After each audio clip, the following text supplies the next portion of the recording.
मंडळी नमस्कार. देवेंद्र फडणवीसांनी विधानसभेत भाषण केलं. मोठं गाजलेलं भाषण ते. आणि या भाषणात देवेंद्र फडणवीस एक वाक्य बोलले. त्या वाक्याला बीबीसीनी हायलाइट करत हे बोलले ते योग्य आहे का असं विचारलं. बीबीसीनीच दाखवलेलं वाक्य मी तुम्हाला जशास तसं दाखवतो. ऐका. घेऊन आलो. आदित्यजी तर नक्की सांगतील ही सही कोणाची आहे. कोणी असू द्या ना, मंत्र्याचं काही अस्तित्व नसतं मुख्यमंत्री असताना. नाही, जे खरं आहे ते खरं आहे.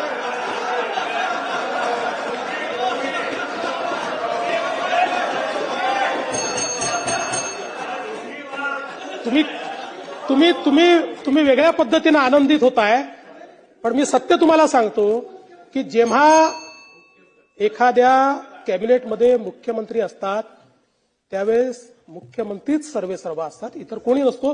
मी जेव्हा उपमुख्यमंत्री होतो, तर मी जरी उपमुख्यमंत्री होतो तरी एकनाथ शिंदे साहेबच सर्वेसर्वा होते आणि त्यांच्या अंदरच मी काम केलेलं आहे. आता बीबीसीच्या बातमीतला प्रश्न काय तुम्हाला चित्रात दिसेल. हे त्यावर तुमची प्रतिक्रिया काय, हे तुम्हाला योग्य वाटतं का? काय म्हणाले फडणवीस? मुख्यमंत्री असेल तर बाकी मंत्र्यांना अर्थ उरत नसतो, काहीच महत्व नसतं. मुख्यमंत्री हाच प्रमुख आहे. मग बीबीसीने सुरू केलं, बाकी मंत्र्यांना किंमत नाही, ते शून्य असतात. एकनाथ शिंदेना ह्यांनी शून्यात नेमलंय.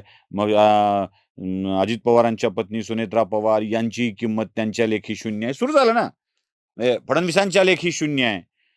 फडणवीस यावेळी अजून एक वाक्य बोलले होते, ते म्हणजे मी एकनाथ शिंदेच्या अंडर काम केलंय तेव्हा मीही शून्यच होतो. पण मुळात हे वाक्य कोणत्या गोष्टींनी उच्चारलंय हे कोणी सांगणार नाही. कारण ते सांगितलं ना की यांच्या बुडाखाली आग लागेल, आगच लागेल. त्या त्रिभाषा सूत्री प्रकरणामध्ये माहिती सांगताना मुख्यमंत्र्यांनी सही केली होती हे त्यांनी सांगितलं होतं. मग ते म्हणाले होते, जरा ऐका ते पूर्ण. म्हणजे जेव्हा न्यू एज्युकेशन पॉलिसी आल्यानंतर त्यावेळेस माननीय उद्धवसाहेब ठाकरे हे राज्याचे मुख्यमंत्री होते. 21 सप्टेंबर 2020ला मुख्यमंत्री महोदयांनी तज्ज्ञ समिती नियुक्त करण्याचा निर्णय घेतला या संदर्भात. आणि 16 ऑक्टोबर 2020ला राज्य सरकारने डॉक्टर रघुनाथ माशेलकर साहेब यांच्या अंतर्गत एक GR काढून एक टास्क फोर्स तयार केला.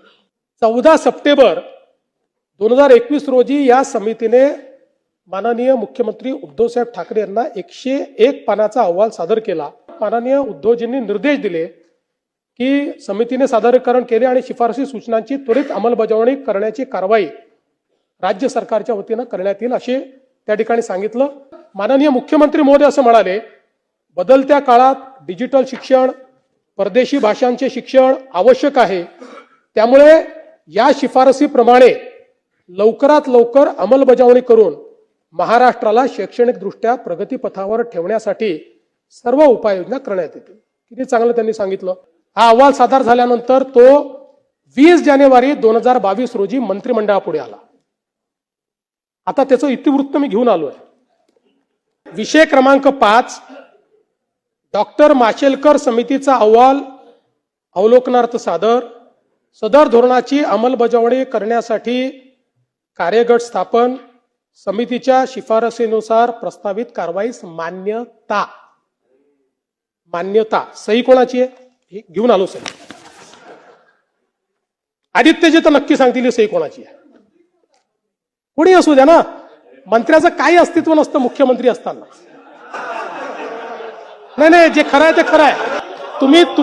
तुम्ही वेगळ्या पद्धतीने आनंदित होताय, पण मी सत्य तुम्हाला सांगतो की जेव्हा एखाद्या कॅबिनेटमध्ये मुख्यमंत्री असतात त्यावेळेस मुख्यमंत्रीच सर्वेसर्वा असतात, इतर कोणी नसतो. ऐकलं? आता मला सांगा, काय चूक बोलले फडणवीस? बरं, तुम्हाला कळावं म्हणून. म्हणजे काय सप्रमाण सगळ्या गोष्टी सांगाव्या लागतात ना. स्वर्गीय RR पाटील सभागृहामध्ये भाषण करत होते. एकनाथ शिंदे विरोधी पक्षनेते झाले होते, म्हणजे देवेंद्र फडणवीस मुख्यमंत्री झाले होते. एकनाथ शिंदे विरोधी पक्षनेते झाले होते. तेव्हा त्यांनी एकनाथ शिंदेना मुख्यमंत्री होण्यासाठीच्या शुभेच्छा दिल्या होत्या. एकनाथ खडसेंना एकनाथ एकनाथ असा संदर्भ लावून टोमणे मारले होते. अर्थात आर पाटील, विलासराव देशमुख, गोपीनाथ मुंडे ह्या माणसांची भाषणं अशी उमदी असायची सभागृहातली. या सगळ्या भाषणांना आपण आता मुकतोय हे खरं आहे. आता हेतुपूर्वक भाषणं असतात, ओरबाडणं असतं, बोचकारणं असतं. त्यावेळी आर पाटलांनी देवेंद्र फडणवीसांनी उच्चारलेले हेच वाक्य त्यांच्या पद्धतीत बोललेले होते, ते ऐका. विरोधी पक्ष नेते पदावर निवड झालेली आहे. एका एकनाथरावांच्या नंतर दुसरे एकनाथराव येत आहेत अध्यक्ष महोदय.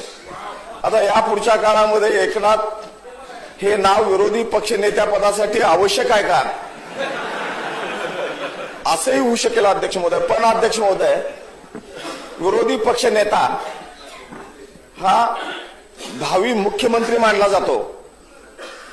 तर खडसे साहेब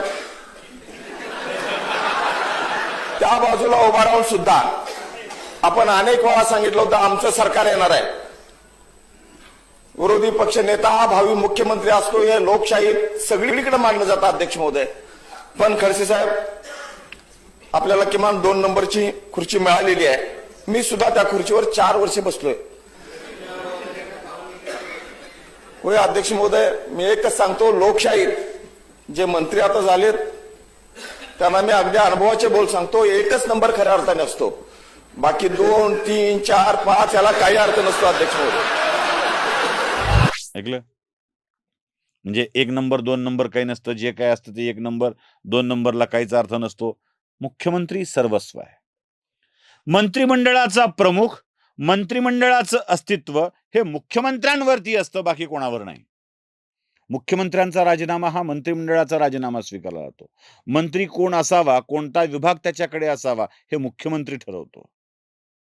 त्याला काढू शकतो, त्याला घेऊ शकतो, हा मुख्यमंत्र्यांचा अधिकार आहे.